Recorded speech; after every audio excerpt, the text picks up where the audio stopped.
Why wouldn't we be? Mr. Rain and Mrs. Mink were kind enough to invite us, Pat replied with a flat tone. The three men locked eyes. Their glares were far from friendly, filled with nothing but anger and resentment. The reason was from around 10 years ago. Back then, Pat and Chan were close enough to launch a design firm together. But the harmony didn't last long. They had secretly started taking on clients behind their backs, making shady deals on the side. He also offered project budgets so low that delivering anything of quality was impossible. No, actually, even if they forced their way through with the cheapest materials in every aspect, it was still a struggle to get the work done. Pat and Chan felt deeply betrayed. In the end, the two brothers resigned from the very company they had helped build, leaving Thee to deal with the mess on his own. But the conflict didn't end there. After they left, Thee continued one of Chan's projects without asking for permission or even informing him. That sparked a massive fight, so intense that the company's front sign was left in pieces. Even after 10 years, none of them had let go of the bitterness from that day. You two arrived a while ago, Mr. Pat, Mr. Chan. Mind, noticing the tension in the air, quickly stepped in to steer the conversation with a polite question. A little while ago, Pat answered just as politely. Thank you for coming today. Our pleasure, Mrs. Mink. Rain walked over to join his wife and greeted everyone with a smile. Then he turned to the brothers. I'll be looking forward to your design. I'm sure it'll be great. You've put in so much time and effort. Exactly. Miss Akbab and Miss Rin even stayed at the house to gather data. I can't wait to see what the design looks like. Mind froze. She had already suspected that Akbab had been organizing furniture and cleaning up at Rain's place, but she hadn't expected she'd actually been living there. And she'd even lived with that girl. Rin. This house has so many hidden corners. We couldn't finish cleaning it all last time. I don't think even a professional cleaner could manage to cover everything. And the kitchen's quite small, with counters lower than usual. If Mrs. Mink cooks often, it might be uncomfortable to use. It was probably built to match her grandmother's small frame. Rin remarked while jotting things down. In that case, I think we should redo the whole kitchen. Come stand next to the counter for a second. You're probably around the same height as Mrs. Mink. Akbab called Rin over to the kitchen counter. But Rin didn't just come over to help measure. She took the chance to wrap her arms around the other woman too, playing innocent. About this much higher should be just right. Akbab playfully rolled her eyes at the girl, but couldn't hide the blush creeping onto her cheeks. You never stop messing around, she muttered. But before she could say more, a knock at the front door made her quickly peel Rin's arms off. Akbab went to check and was stunned to see who it was. Mind showed up with her luggage. What are you doing here? Akbab asked in disbelief. I'm here to stay too. We don't want you here, Rin snapped, stepping up to support Akbab with a tone and expression that made her hostility very clear. If you two get to stay here for work, then so do I, Mind said coolly, completely unfazed by the tension in the air. Mr. Rain already gave his permission. With that, she walked right into the house, leaving the other two to exchange troubled glances. There are a lot of damaged areas in this house. Water stains, too. We'll probably need to redo nearly the whole house. Mind strolled around, pointing things out for Rin and Akbab to see, as if there had never been a single issue between the three of them. That's right, which means the rest of the bedrooms probably aren't usable either, with the damage and water leaks. Rin tried to come up, with excuses to push away the uninvited guest, but the other woman remained calm. Then I'll share a room with Akbab. We used to sleep in the same bed all the time when we traveled. Not anymore. The space next to her belongs to me now. Akbab listened as the two of them kept trying to top each other, unsure how to even describe how she felt. She quickly jumped in before Mind and Rin could go any further. Mind, if you've finished surveying the place, maybe you should head back. No, I'll stay. I can sleep on the couch.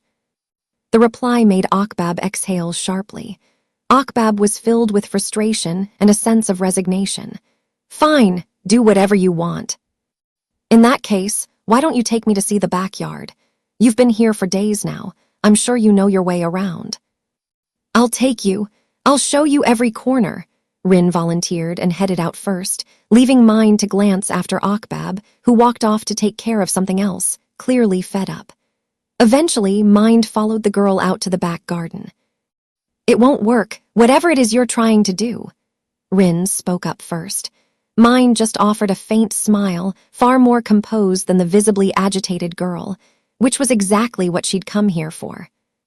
I'm just here to work, that's all. Right now, the only thing Akbab has left for you is hatred.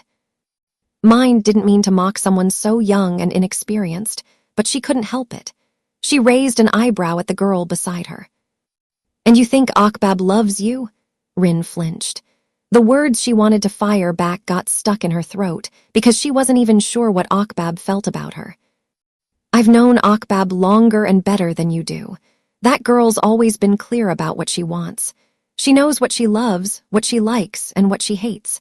So if she's hesitating now, you know what that means. Rin fell silent, her hands curled into tight fists. She was so unsettled she couldn't say a single word.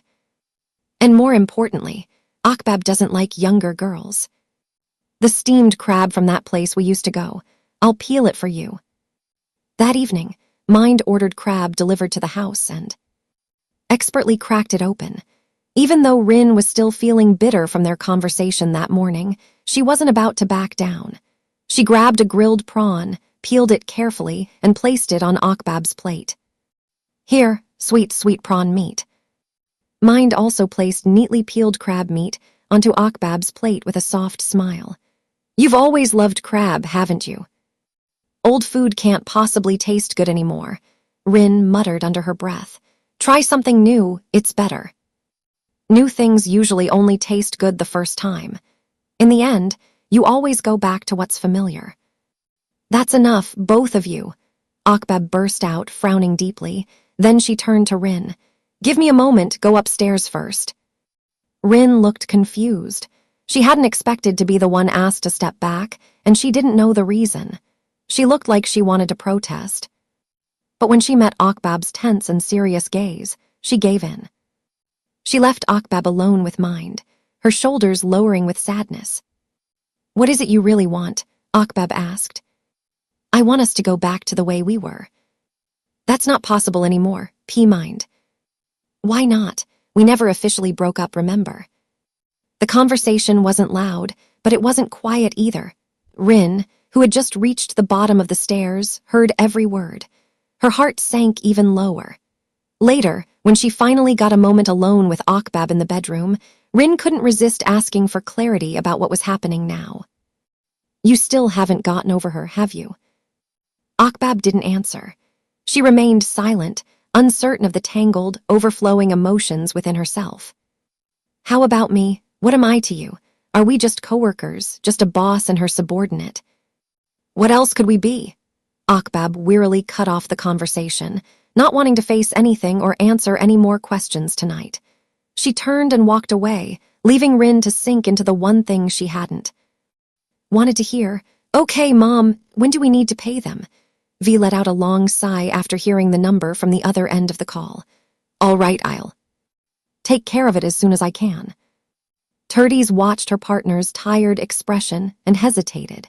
She wasn't sure if now was the right time to tell her about the reaching out. She didn't want to be one more burden V had to carry. Is something wrong? You look tense, V asked, raising an eyebrow as she stepped back in from the condo balcony. She'd noticed the sudden silence and how Turdes's usual brightness had dimmed. It's just, Terdes hesitated, making V even more suspicious. She stepped closer and cupped her partner's face in her hands. It's okay. Whatever it is, just tell me. We promised no secrets between us, remember? The girl faltered. The offer had been tempting, but Thee had approached her behind everyone's back. His intentions were clearly shady. That was exactly why she wanted to confess everything to V. But before she could speak, V's phone chimed again with a message from her mother. Don't forget to transfer the money. V turned her attention back to the situation with her family. And just like that, Turdies closed her mouth and changed her mind, not telling V that she'd met with Thee at a cafe far from either of their offices. I want you to report everything Jinta does. His demand had weighed heavily on her, but when paired with his promise, I'll get you and V your own house by the end of the year, the weight turned into discomfort. And from discomfort, it was slowly becoming hesitation. Turdies, want some of this? Come quick before Yang eats it all. Chan called out to his brother's secretary, who had just arrived at the office while everyone else was already crowding around the snacks he bought them. I'm okay, I'm not hungry. Her refusal made Yang and May exchange a surprised glance. Turdies never turned down food, not from anyone. She looks tense. Did she fight with her girlfriend or something? Yang whispered. Right, that vibe screams breakup. All right, enough. Stop gossiping. Take your snacks and get to work before Akbab shows up and yells at everyone. Pat cut in, waving Yang, May, and the rest of the staff off, leaving only himself and his brother. Turdies is definitely dealing with something, Chan said, once the others had dispersed to continue their duties. Pat nodded. He'd also noticed something was clearly wrong with his secretary. Any updates yet? Thee asked over the phone. It's only been a day. I haven't got much yet, Mind replied while dragging her pencil across the page.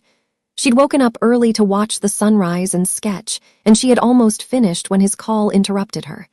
If there's nothing to get, just come back. No point wasting time. The man ordered. He'd never really liked the idea of Mind staying over in the first place. Let me stay a couple more days. I just want to check on something. Tell me the truth. What's really going on between you and Akbab? He paused for a beat, his tone sharp. Don't let this get in the way of work. Don't worry. For me, work is work. You can relax, Peethy. She hung up from her business partner and returned to her drawing. A few more lines and it would be done. Why are you drawing me again? Akbab's voice came from behind. Mind turned to look. I draw you every time we meet. I always have. Akbab fell silent, and when their eyes met, amid the sound of crashing waves, sea breeze, and morning light, her confusion flooded back, especially when Mind asked, plain and simple, You really don't love me anymore? Akbab turned and walked away, but Mind stood up and grabbed her wrist. Someone from her past was trying to hold her again, and if she could, she probably would have used a kiss to bring back every memory and every longing all at once, but something stopped her. When her eyes adjusted, she saw it was a rolled-up drawing tube that Rin held up like a barrier, separating Mind's face from Akbab's. You're pushing your luck. Mind began to show her irritation, but stopped short when Rin calmly said, You really think I'd let my first kiss go kiss someone else? The girl swung the drawing tube back over her shoulder, then reached out to take Akbab's hand. I've already got the concept for the house. No reason to stay here anymore. Let's go. Wait, Mind grabbed Akbab's other hand. I still love you, you know that, right? Hearing that, Rin didn't back down. She wasn't going to lose her chance just because someone else decided to confess first. I love you too, Grandma, and I'm not playing any roles anymore. Let's be together for real. The feeling from Rin's words was clearly firmer and stronger than what Mind had said, and the determination in the girl's eyes helped pull Akbab away from her doubts. She'd made up her mind. Okay, let's give it a try.